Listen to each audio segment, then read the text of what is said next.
नमस्कार बच्चों, स्वागत है आपका संस्कृत पाठशाला में। आज हम व्याकरण भाग से संधि प्रकरण की परिभाषा और प्रकार को जानेंगे। संधि किसे कहते हैं? दो या दो से अधिक वर्णों के मेल से होने वाले परिवर्तन को संधि कहते हैं। संधि करते समय इस बात को हमेशा ध्यान में रखें कि संधि दो पदों के बीच नहीं होती, दो वर्णों के बीच होती है और वे दो वर्ण हैं पूर्व पद का अंतिम वर्ण, उत्तर पद का पूर्व वर्ण। जैसे देव धन इंद्र बराबर देवेंद्र, यहाँ अ धन ई के मिलने से विकार ए हुआ है। तो अब हम पढ़ते हैं संधि के प्रकार। संधि तीन प्रकार की होती है। पहला स्वर संधि, दूसरा व्यंजन संधि, तीसरा विसर्ग संधि। स्वर संधि में दो स्वरों का मेल होता है। व्यंजन संधि में हलंत व्यंजनों का स्वरों या व्यंजनों के साथ मेल होता है। विसर्ग संधि में विसर्ग स्वर या व्यंजन आने पर परिवर्तन होता है। परंतु बच्चों, आपकी कक्षा में केवल स्वर संधि का विवरण है, तो हम केवल उसे विस्तार से जानेंगे। स्वर संधि। स्वर संधि किसे कहते हैं?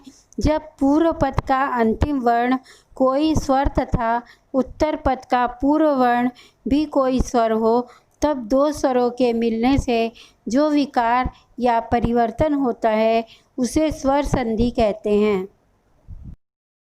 स्वर संधि के भेद। स्वर संधि के चार भेद होते हैं: दीर्घ संधि, गुण संधि, वृद्धि संधि और यण संधि।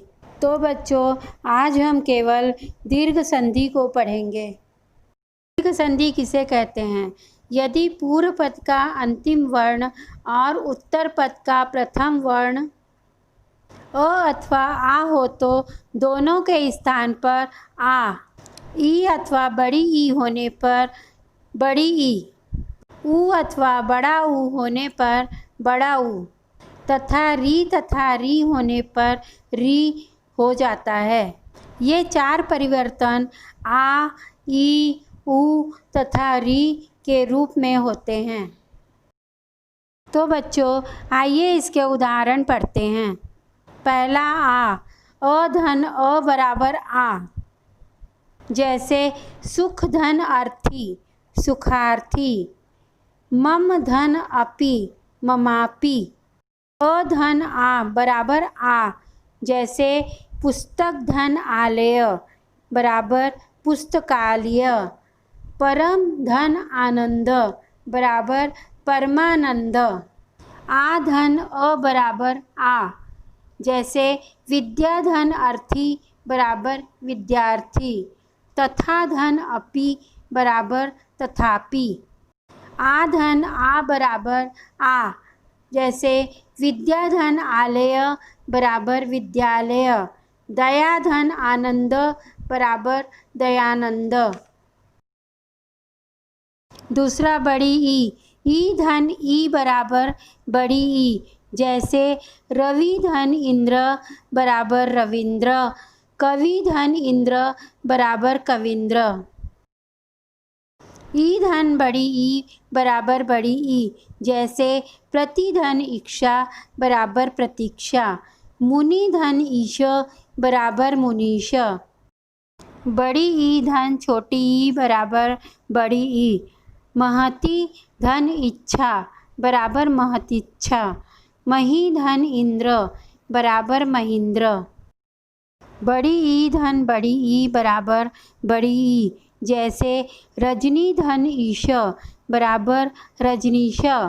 पृथ्वी धन ईश्वर बराबर पृथ्वीश्वर। तीसरा बड़ा ऊ। छोटा ऊ धन छोटा ऊ बराबर बड़ा ऊ। जैसे लघु धन उत्सव बराबर लघुत्सव। भानु धन उदय बराबर भानुदय। ऊ धन बड़ा ऊ बराबर बड़ा ऊ। जैसे लघु धन उर्मी बराबर लघुर्मी। लघु धन उड़ना बराबर लघुरना। बड़ा ऊ धन छोटा ऊ बराबर बड़ाऊ। जैसे वधू धन उत्सव बराबर वधूत्सव। वधू धन उपदेश बराबर वधूपदेश। चौथा री धन री बराबर री। जैसे पितृ धन ऋणम बराबर पितृणम। दात्र धन ऋणम बराबर दातृणम। तो बच्चों, आशा करती हूँ कि आपको दीर्घ स्वर संधि समझ में आ गया होगा। धन्यवाद।